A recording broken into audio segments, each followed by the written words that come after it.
दोस्तों, रोज कुछ नया सीखने के लिए चैनल को सब्सक्राइब जरूर करें। एक बार जापान में एक सम्राट एक साधु से बहुत प्रभावित हो गया। जब भी सम्राट अपने घोड़े को लेकर अपने राज्य का चक्कर लगाने के लिए जाता तो उस साधु को रोज देखता। यह साधु एक वृक्ष के नीचे बैठा रहता, अपनी मस्ती में मस्त। कभी बांसुरी बजाता, कभी कोई गीत गुनगुनाता, कभी नाचता तो कभी चुपचाप बैठकर आकाश के तारों को देखता रहता। सम्राट जब भी उस तरफ से जाता तो अपने घोड़े को रोककर उस साधु को जरूर देखता। बिना उस साधु को एक बार देखे उससे रहा ही नहीं जाता। वो उस साधु की मस्ती को देखता और चला जाता। सम्राट का साधु की तरफ रस इतना बढ़ता जा रहा था कि समय कब बीत जाता उसे पता ही नहीं चलता। सम्राट हर दिन चुपचाप छुपकर झाड़ियों के पीछे से उस साधु की मस्ती देखा करता था। उस साधु की मस्ती ऐसी थी कि जब सम्राट उसे देखता तो वो भी मस्त होकर अपने घर लौटता। ये रोज का काम था। एक दिन सम्राट इतना भाव विभोर हो गया कि साधु के चरणों में गिर पड़ा और साधु से कहता है कि महाराज, अब मैं आपको और नहीं रहने दूंगा। वर्षा आने वाली है, आप कैसे वर्षा में इस वृक्ष के नीचे रहेंगे? आप मेरे महल में चलकर रहें और मुझे सेवा का अवसर दें।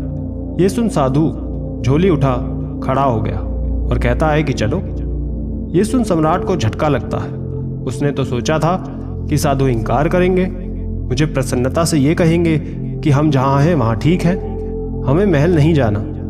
सम्राट के मन में तो ये सब सुनने की इच्छा थी, लेकिन वो तो तैयार हो गए। अगर साधु ने ऐसा कहा होता तो सम्राट उनके चरणों में गिर और विनती करता, लेकिन साधु तो तुरंत चलने को तैयार हो गया, जिसे देख सम्राट थोड़ा सदमे में आ गया। वो सोचने लगता है कि कहीं मैंने कोई गलती तो नहीं कर दी, कहीं इस साधु ने मेरे साथ कोई चाल तो नहीं चल दी, कहीं ये महल में जाने की तरकीब तो नहीं बना रहा था, कहीं इस साधु का इस तरह बांसुरी बजाना, गीत गाना, मस्ती में नाचना मुझे फंसाने की कोई तरकीब तो नहीं है। ये सभी बातें अब सम्राट के भीतर चलने लगी थी। अब सम्राट कुछ कर भी नहीं सकता था। सम्राट का सारा भाव विभोर खत्म हो गया था। सम्राट जब ये सब सोच ही रहा था कि उतने में साधु उसके घोड़े पर जाकर बैठ गया।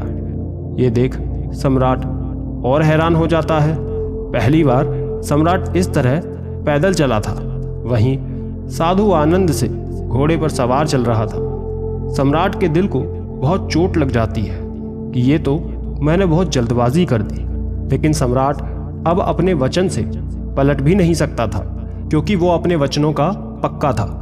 वो साधु के साथ महल की ओर आगे बढ़ जाता है। अब सम्राट के मन में साधु के लिए सम्मान खत्म हो चुका था। वो सोच रहा था कि बाकी लोगों की तरह ये भी महल में पड़ा रहेगा। महल जाने के बाद साधु पूरी तरह और मस्ती में डूब गया था। साधु को इस तरह देख सम्राट को मन ही मन कष्ट होने लगा था। जब यही साधु वृक्ष के नीचे इस तरह रहता था तो उस साधु को देख सम्राट के मन में साधु के लिए आदर उत्पन्न हो रहा था। साधु जो बांसुरी वृक्ष के नीचे बजाता, वही बांसुरी यहाँ भी बजा रहा था, लेकिन अब वो मखमल के गद्दे पर बैठ बांसुरी बजा रहा था, जिसे देख सम्राट की छाती पर सांप लौट रहा था। सम्राट के भीतर बस यही चल रहा था कि मैं कहाँ से इस व्यक्ति को उठा लाया हूँ, भला ये कोई साधु है? यहाँ दूसरी तरफ साधु बिल्कुल शांत मन से रह रहा था। सम्राट को चिंता भी थी, उसे अपने महल, प्रजा, राज्य सभी की चिंता थी, लेकिन साधु एकदम शांत था। उसे कोई चिंता, कोई तनाव नहीं था। वो आनंद से बांसुरी बजा रहा था, नाच रहा था, अपना मस्त था। उसका मन आनंद से भरा हुआ था और यही सम्राट को खटक रहा था। धीरे धीरे समय बीतता गया। सम्राट सब कुछ देख बस समय काट रहा था, सह रहा था, और फिर देखते देखते 6 महीने बीत गए। 6 महीने तक सम्राट सब कुछ भीतर ही भीतर सह रहा था। उसके भीतर साधु के प्रति भड़ास थी, और तब एक दिन उससे ये बर्दाश्त नहीं हुआ और उसने साधु से पूछ ही लिया कि महाराज, आपसे एक निवेदन करना है कि आप में और मुझ में क्या फ़र्क है। तब साधु महाराज कहते हैं कि फ़र्क जानना चाहते हो तो तुमने ये बात मुझसे 6 महीने पहले ही क्यों नहीं पूछी? क्यों अब तक इतना परेशान रहे? मैं तो जिस दिन घोड़े पर बैठा उसी दिन तुम्हारा चेहरा देख सब समझ गया था कि ये बात तुम्हारे मन में उसी वक्त उठ गई थी। जब मैं झोला उठा चलने को तैयार हो गया तभी मैंने तुम्हें देख लिया था कि तुम्हें मेरा चलना नहीं भाया।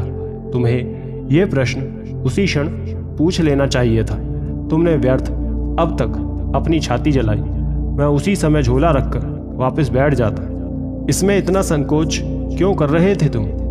लेकिन अब जब तुमने प्रश्न पूछ ही लिया है तो अब मैं कल सुबह फर्क बता ही दूंगा। लेकिन ये मैं तुम्हें इस महल में नहीं बल्कि इस गांव के बाहर बताऊंगा। ये सुन सम्राट अपने कक्ष में चला जाता है। अब उसके भीतर ये जानने की उत्सुकता जग गई थी कि आखिर उसमें और साधु में फर्क क्या है। वो मन ही मन ये सोच भी रहा था कि आखिर फर्क क्या है। मुझे तो कोई फर्क दिखाई ही नहीं देता। जो भोजन मैं करता हूँ वही ये साधु भी करता है, बल्कि मुझसे ज़्यादा मांगे वो करता है। ये लाओ वो लाओ। मैं जिस कक्ष में रहता हूँ ये उससे भी अच्छे कक्ष में रहता है। मेरा 2-4 नौकरों से काम चल जाता है और ये इतने सारे नौकरों को अपने पास रखता है। इसकी ज़रूरतों का तो कोई अंत ही नहीं है। ये तो बस मांगते चला जाता है। ये स्वयं कपड़े इतने शानदार पहनता है कि यदि कोई हमें साथ देखे तो मुझे इसका मंत्री समझे। ये खुद ही महल का सम्राट मालूम पड़ता है। महल के सब लोग मुझसे डरते तो हैं, लेकिन ये तो बिल्कुल भी नहीं डरता। ये तो पूरे दिन निडर बनकर घूमता रहता है। इसे किसी की कोई चिंता ही नहीं, बस पूरे दिन मस्त बांसुरी बजाता है। कल मैं भी तो देखूं ये क्या फर्क बताता है। ये सोचते सोचते सम्राट सो जाता है और अगली सुबह उठ पूरी उत्सुकता के साथ साधु के पास अपने प्रश्न का उत्तर जानने के लिए पहुंच जाता है। सम्राट जब साधु के कक्ष में जाता है तो देखता है कि आज साधु ने अपने वही पुराने कपड़े पहने हुए थे जो साधु उस वृक्ष के नीचे पहनकर बैठता था। एक हाथ में उसका झोला था और दूसरे हाथ में बांसुरी। साधु जाने के लिए तैयार था। सम्राट साधु से कहता है कि चलिए महाराज, और दोनों महल से बाहर की ओर निकल जाते हैं। चलते चलते वो गांव की एक नदी पार कर जाते हैं। सम्राट पूछता है कि अभी और कितना चलना है? तब साधु कहता है कि कुछ देर और वो दोनों आगे बढ़ जाते हैं। कुछ देर बाद गांव से वो जब आगे निकल जाते हैं, सुबह से दोपहर हो जाती है। तब अब सम्राट थक चुका था और तब सम्राट कहता है कि अब बस, मैं और आगे नहीं चल सकता। जो कहना है बस यहीं कह दो। ये सुन साधु कहता है कि मैं तो आगे चलता हूँ, लेकिन तुम आगे चल सकते हो या नहीं? तब सम्राट कहता है कि मैं इतना आगे कैसे चल सकता हूँ? मेरे पीछे मेरा महल, मेरा राज्य, मेरी बीवी, बच्चे सब हैं। मैं उन्हें कैसे अकेला छोड़ सकता हूँ? मैं तुम्हारी तरह फकीर थोड़ी हूँ जिसे किसी बात की कोई चिंता ही नहीं है। ये सुन साधु कहता है कि बस यही फ़र्क है तुम में और मुझ में। मैं कहीं भी जा सकता हूँ, तुम नहीं जा सकते। मैं किसी भी परिस्थिति में खुश रह सकता हूँ, तुम नहीं रह सकते। जब मैं उस वृक्ष के नीचे रहता था तो भी मस्ती में रहता था। जीवन का हर एक पल आनंद से जीता, और जब मैं महल में रह रहा था तब भी मैं आनंद से था। मैंने अपने अनमोल जीवन के हर एक पल को पूरी मस्ती और आनंद के साथ जिया। अब मैं कहीं और जाऊंगा तब भी ऐसा ही रहूंगा।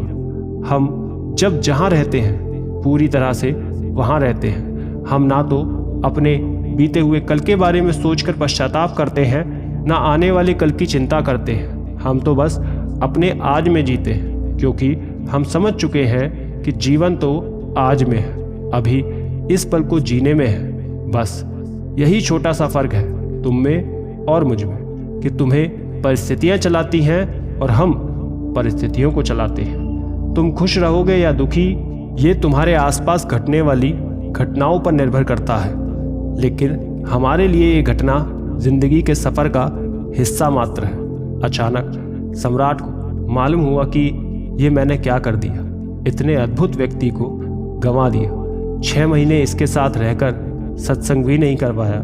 सत्संग करता भी क्या, मेरे मन में तो बस इतना ही चल रहा था कि मैं तो इसे असाधारण व्यक्ति समझ रहा था। ये तो खोटा सिक्का निकला जिस पर सोने की परत चढ़ी हुई थी, और ये तो भीतर से मिट्टी निकला।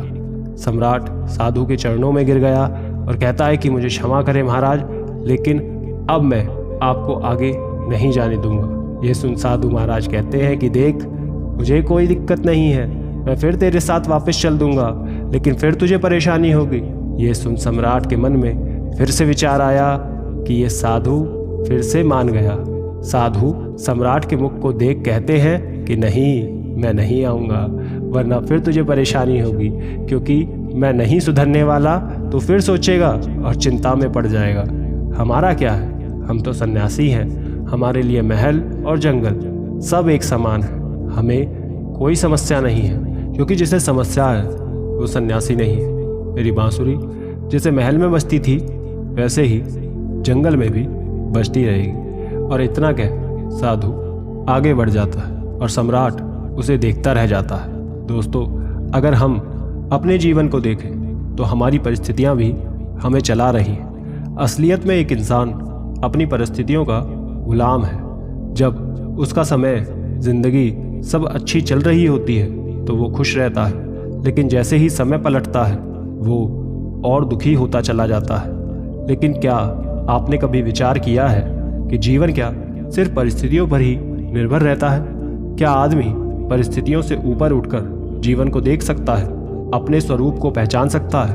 आप एक बार इस पर सोचें और तब आप पाएंगे कि आप भी अपने जीवन में परिस्थितियों से बाहर निकलकर एक नए स्वरूप, एक नए जीवन को देखना तो चाहते हो, लेकिन तुम्हारी परिस्थितियां तुमको बार बार पीछे खींच लेती हैं।